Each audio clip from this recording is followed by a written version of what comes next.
Olá, queridos! Tudo bem com vocês? Eu tô aqui para dizer que tem uma novidade que eu vou trazer aqui para o canal, que são minisséries. Como vai funcionar essas minisséries? A gente vai criar playlists com um tema. Se o tema for sobre serial killers, aí a gente vai colocar alguns casos só sobre serial killers, né, lá dentro dessa playlist. Porque dessa forma fica mais fácil vocês encontrarem. E caso vocês se interessem, né, por algum assunto específico, algum tema específico, vocês conseguem ir direto nessa playlist e acessar vários casos sobre isso. Então, sobre mulheres criminosas, vai ter uma playlist só para isso. E aí vai ter os temas. Vão ser, claro, não vão ser nomes tão diretos como, criminosas mulheres. A gente vai fazer um joguinho de título, mas vão estar todos os casos relacionados nessa mesma playlist, tá? Serão no mínimo 3 minisséries, inicialmente, e aí nós iremos colocar alguns casos dentro dessas playlists. Eu não sei ainda a quantidade de casos que a gente vai colocar, a gente vai organizar isso, mas a gente começa hoje a nossa primeira minissérie, e aí conforme as coisas forem fluindo e eu ver se vocês realmente gostam desse tipo, né, de jeito da gente poder organizar pra gente fazer assim no canal, aí a gente continua ou a gente para, a gente decide fazer outra coisa. Vamos ver como que vai ficar e o que vocês acham. Então, assim que vocês terminarem de assistir, ver como que vai ficar à disposição desses vídeos, comente sempre, esse jeito é legal, esse jeito não. Estou aberta a sugestões também. Eu espero muito, muito mesmo que vocês gostem dessa nova novidade que a gente vai trazer aqui para o canal. Bom, então entrando no nosso caso de hoje, nós iremos falar sobre o pânico satânico nos Estados Unidos. O que foi isso? Onde ele se originou? Como ocorreu, né? Quais as suas consequências? Então a gente vai falar tudo nesse caso agora. Vamos lá?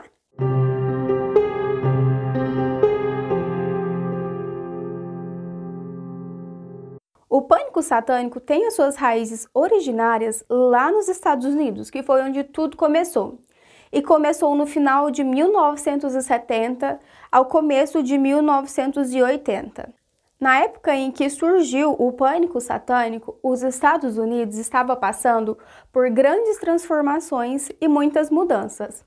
3 dessas, mudanças e transformações eram o divórcio, que estava crescendo rapidamente, e acaba que as famílias tradicionais estavam se desfazendo, então toda aquela ideia de família tradicional, de muito religiosa, essas coisas estavam, se desfazendo, toda essa ideia.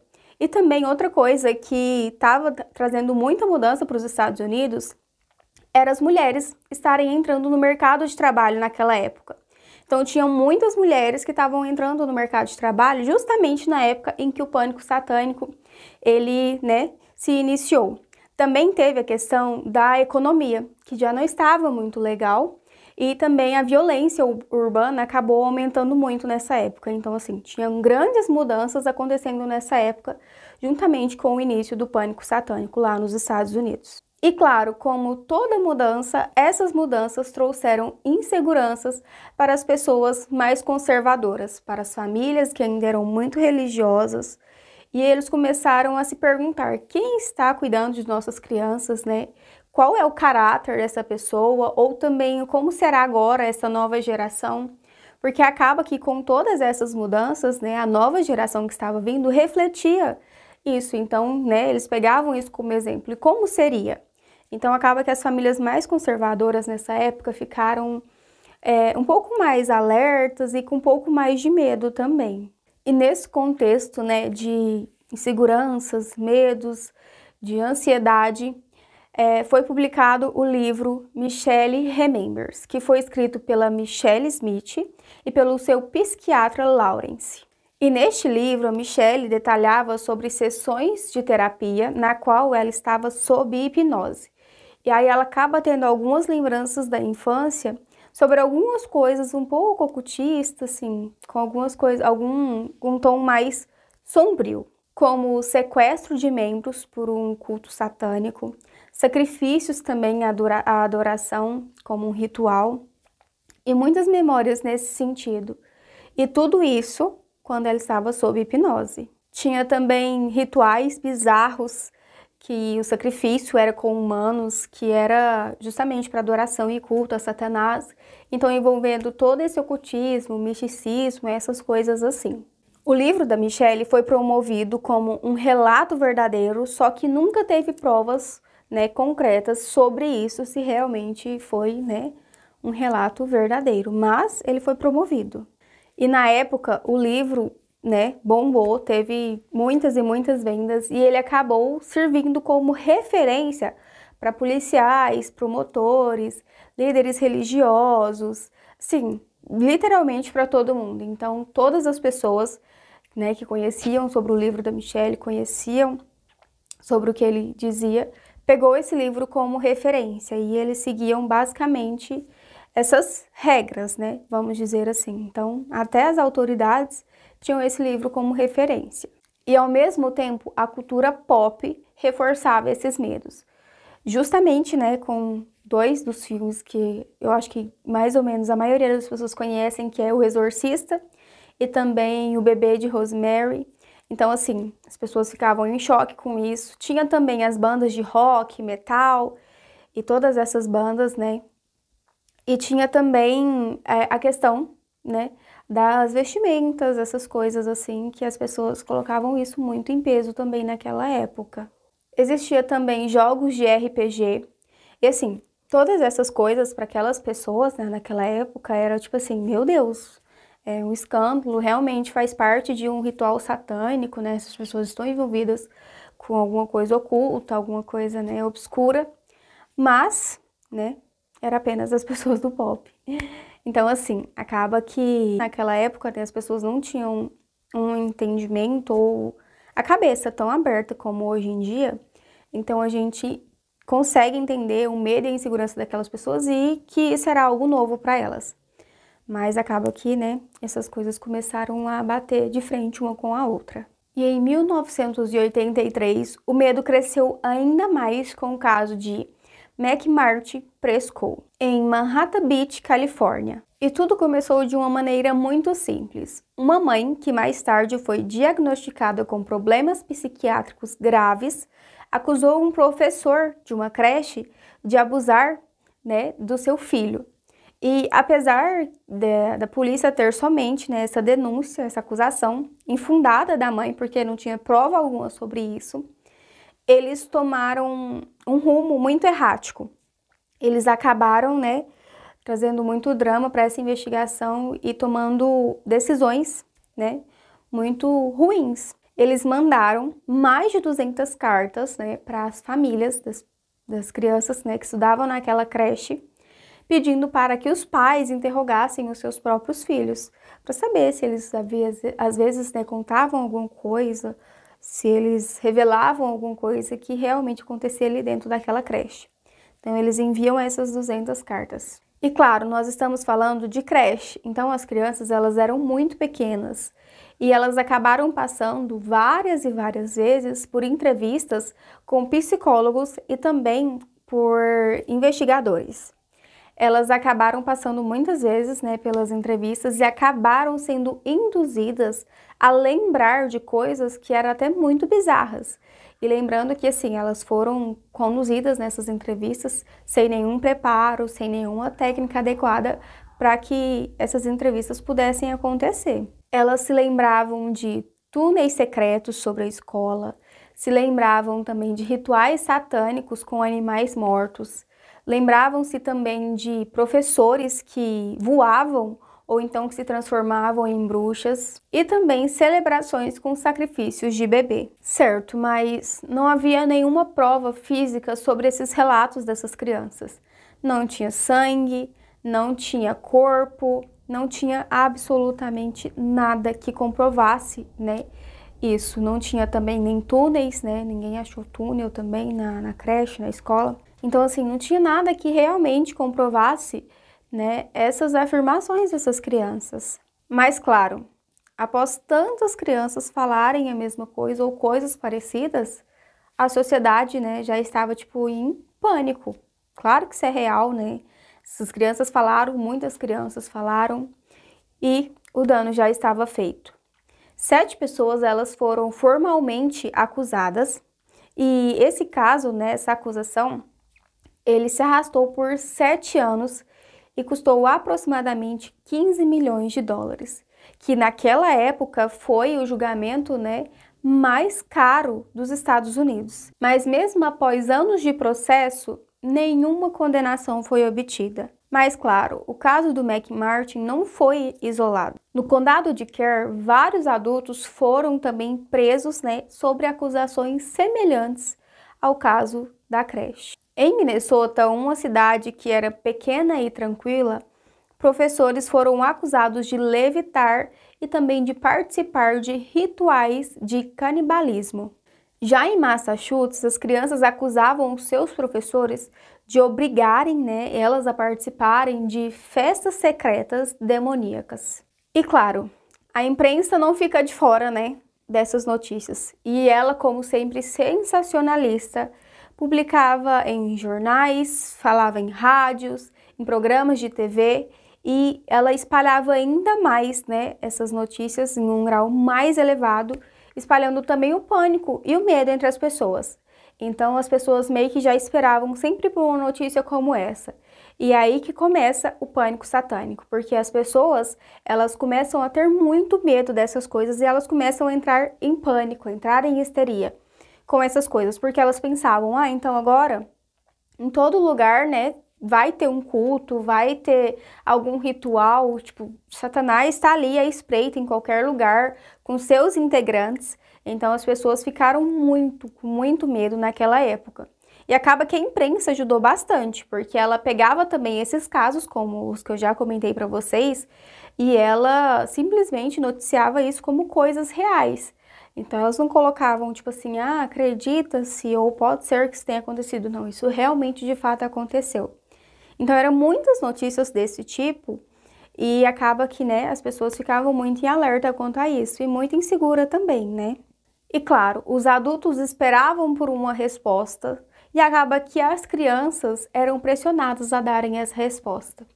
Então, né, todo mundo já acreditava naquilo, e estavam todos pressionados e com medo sobre o pânico satânico. Então, o pânico satânico naquela época foi quando ele realmente explodiu. E não dava mais para se conter, porque ele já estava em todas as mídias possíveis, né?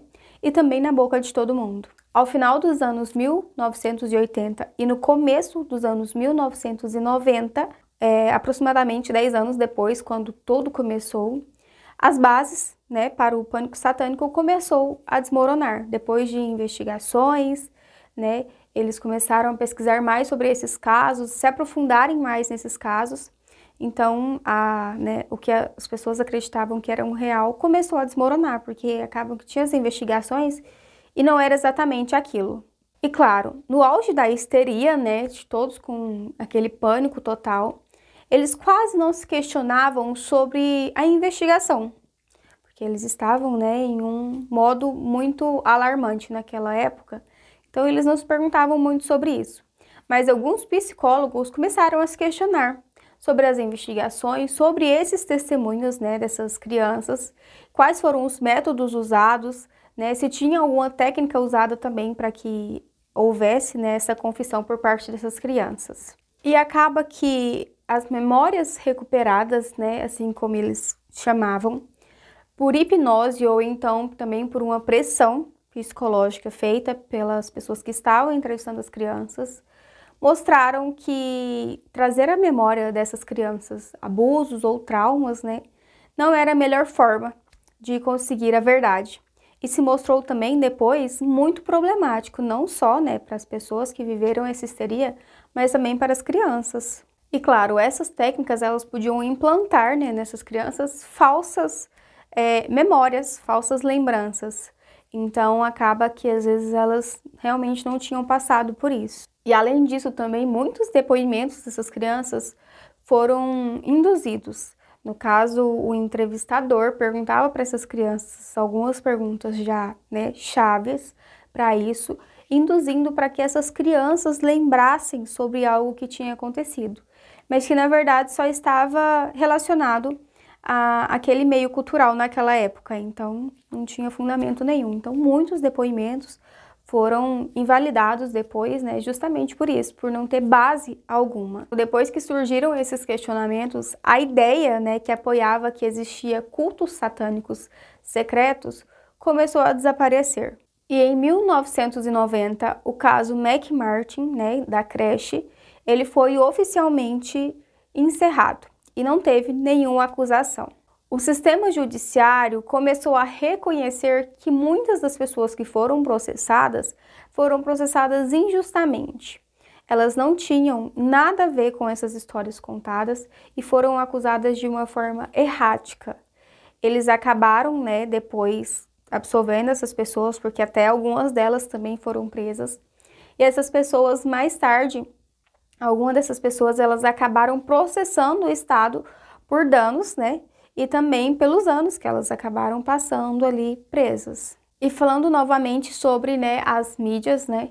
Acaba que os jornais, programas de TV e rádio, assim como nós comentamos antes, que, né, começou e ajudou a formar toda essa histeria naquela época, começaram a desacreditar e descredibilizar as alegações feitas anteriormente. Então agora eles estavam do lado da justiça, né, de que essas coisas não poderiam ter acontecido, que poderiam ser, né, falsas alegações, e que esse pânico todo, essa histeria toda só teria acontecido, né, só teria começado a partir de coisas sensacionalistas. Então, né, essa era agora a manchete deles, e o que eles falavam e propagavam sobre esse assunto era isso, que não passou apenas de uma histeria e que não tinha fundamento algum.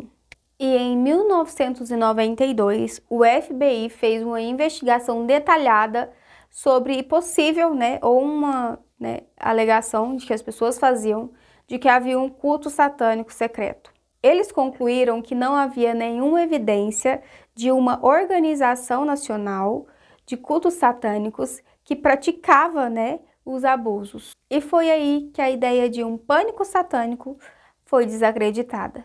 E é claro, né, que tudo isso teve as suas consequências e os seus efeitos colaterais. Então, muitas crianças que depois se tornaram adultos, né, passaram por isso, tiveram traumas e que depois acabaram tendo que conviver com essas coisas, né, passaram por tempos difíceis e acabaram depois tendo alguns problemas psicológicos. E até entendível, né? Famílias foram destruídas e comunidades inteiras deixaram de acreditar e também não mais confiavam em deixar as suas crianças nem em creches, nem em escolas e também em nenhuma instituição pública. Desacreditavam também da proteção à criança, né, do local onde elas viviam.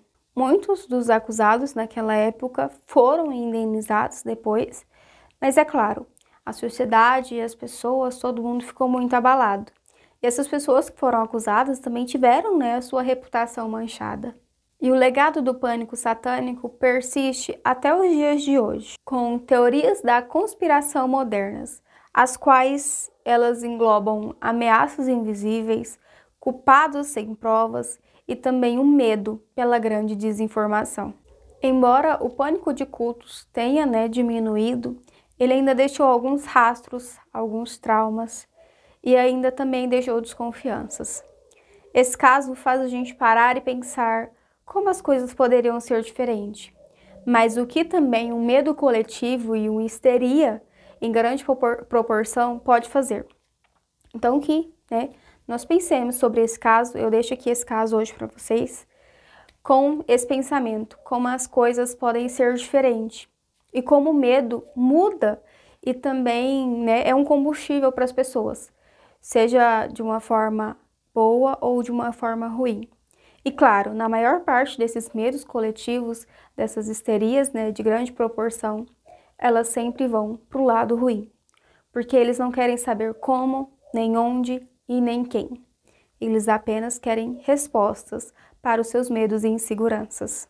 Esse caso traz também o poder da mídia e como acusações falsas feitas por elas podem fazer que uma sociedade inteira tenha um pensamento igualitário no sentido de pensar sempre para o mesmo lado, como se somente aquilo fosse a verdade e a verdade de tudo. Mostram também como falsas acusações podem destruir vidas, não só daquelas pessoas que foram acusadas, né, mas também daquelas crianças que tiveram implantado em suas cabeças, né, coisas que elas não passaram, ideias e memórias, né, que elas nunca tiveram.